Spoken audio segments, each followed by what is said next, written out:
Hey guys, what's up? So it's going to be a video, basically a review on the Muddy 114 camera. Get it in focus there with no glare. This is a entry-level affordable camera option, trail camera option. So I'm just going to give you some information on it. I've had a few out on a property here that we're actually about to go check, so I'll bring you along on that.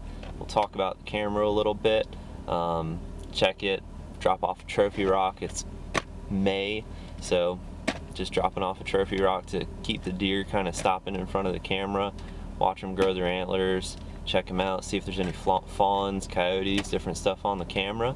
So stay tuned. We're gonna head out there in just a minute after I change into my boots.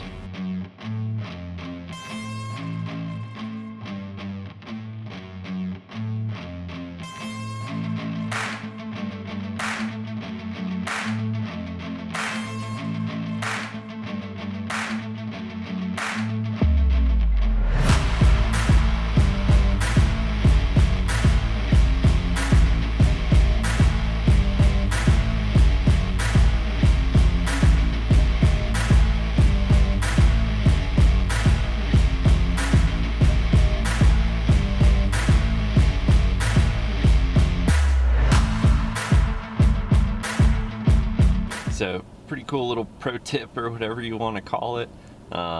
Basically just stop by Walmart to pick up a trophy rock.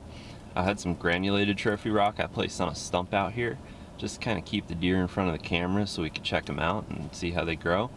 But I went and talked to the guy that was stocking the sporting goods section, asking him if he had any more trophy rock.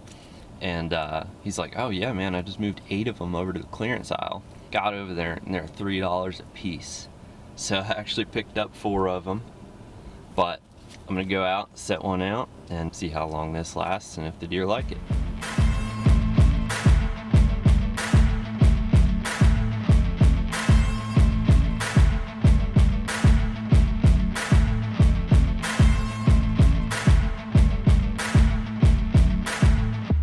Alright, so we're actually walking up to where I put the trophy rock. Granulated last time I put some out, and this is what it looks like. Let me turn the camera around. The deer have totally been digging it up. I got spider webs on me. There's deer tracks. They've been digging it up, and that's my camera there.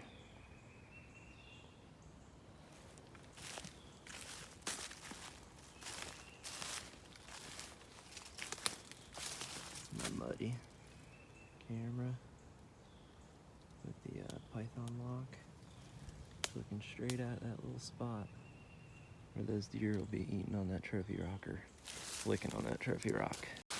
So I've got a new rock I'm going to set out, and then I'm going to swap out the card and batteries on this camera, and then after that we'll walk out of here and let these deer chill and do something.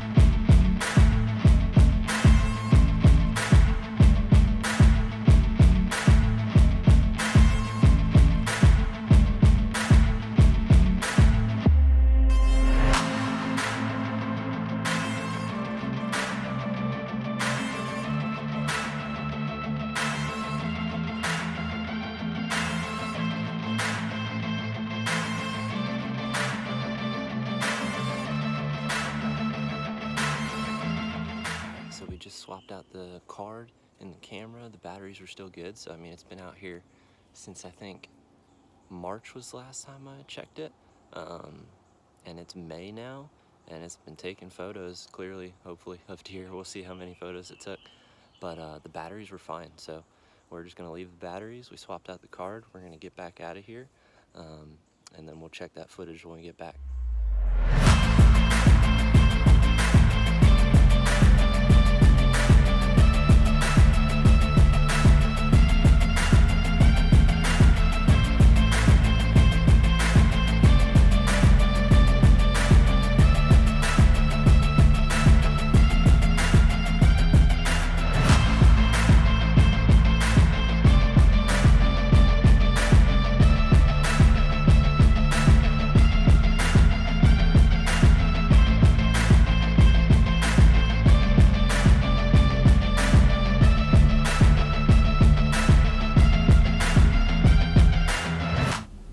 guys, we're back out here.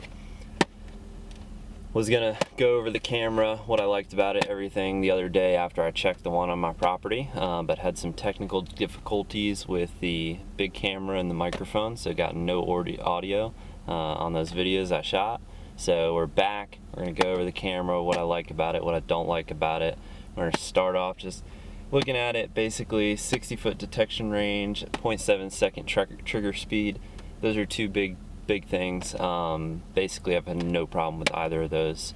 I am really enjoying this camera. I've had other cameras that either are just super sensitive, capturing every leaf that moves in front of it, or cameras that literally sat in front of an entire corn pile. The entire corn pile disappeared and it didn't capture a single image or video. So I've had both of those, and this one has not had a problem.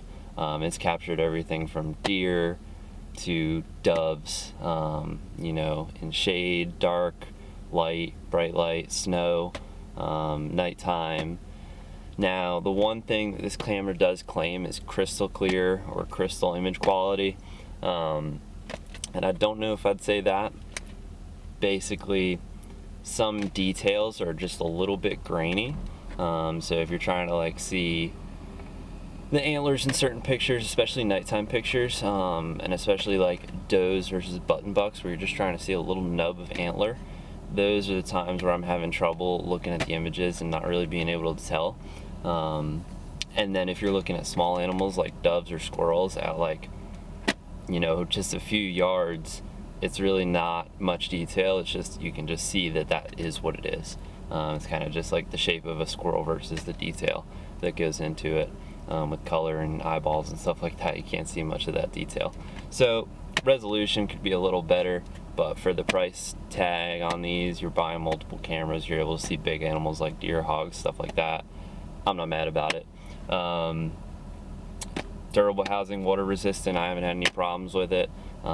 It's held up. Basically this is just the packaged one, or one that's still in the package. Those are the main claims. I'll show you this one here. Like I said, have no problems with the water resistance or it being durable. I mean, I bang these around, throw them in and out of the truck, and they haven't had any problems with it. So basically there's a little rubber seal right here. That's the only portion you really need to worry about leaking, and I haven't had any problems with them leaking. Closes back up, just a simple, I mean it's small, it's not too big. I've had bigger cameras and I've had smaller cameras. This one's kind of right in the middle. The back has place for a strap, place for a python lock that actually goes through the latch, which I really like. I'm either leaving these on kind of suburban or urban properties that are kind of small and there's, you know, evidence of trespassing, and or public land where obviously there's going to be people out walking past your cameras. So I like to have that lock on there, just to, if someone's just walking past, they're not going to be able to take it off the tree. If someone goes back with cable cutters, I'm probably out of luck, but that's just one deterrent to keep people from stealing your cameras, or even just pulling out the card and seeing what's on the photos. So that's cool. Color doesn't really matter to me. I'm not looking for a camo camera. This one's dark enough to where it actually blends in pretty well. As you saw in that video, it's kind of hard to see from a few feet away. Kind of just looks like a dark part of the tree or a knot on the tree. Settings are pretty simple. Right here you have a little toggle switch to go through your different presets. Right now it's just telling me no SD card. You can go through the buttons, the menu, click which settings you want to change, and then use the up and down buttons to go through the resolution or time between photos, all that kind of stuff, or time between videos, length of videos, all that kind of stuff is customizable on this. So it's nice to be able to have those settings. You can't view any photos on this camera, but that's not a huge deal. You know, I usually have a phone or computer close by, or, you know, go back home and check the photos.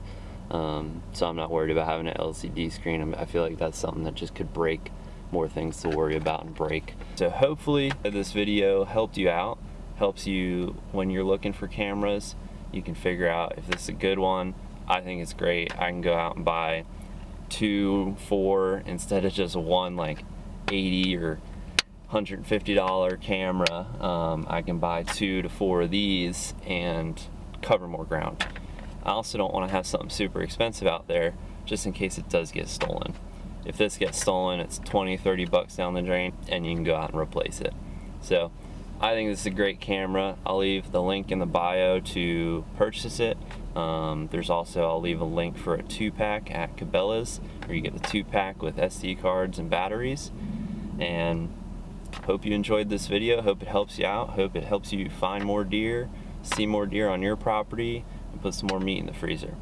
Thanks for watching. Don't forget to like and subscribe if you like this video and want to see more in the future. Peace out.